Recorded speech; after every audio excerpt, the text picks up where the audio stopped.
Good morning guys, in front of me is NOKIA C31 and let me show you how to locate IMEI and serial numbers on this device. So at first, let's open your phone dialer and now enter a secret code, which is *# or £6.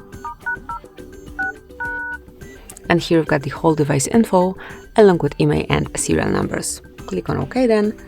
And now if you wish to use settings instead of secret code, just unroll the list of all apps, go to the settings, scroll all the way down and pick About Phone. And now scroll a bit lower, under Model and Hardware you will be able to read your serial number, and then at the bottom of About Phone you will find IMEI, both IMEIs. So this is it, that will be all. Thank you for watching, please subscribe our channel and leave the thumbs up.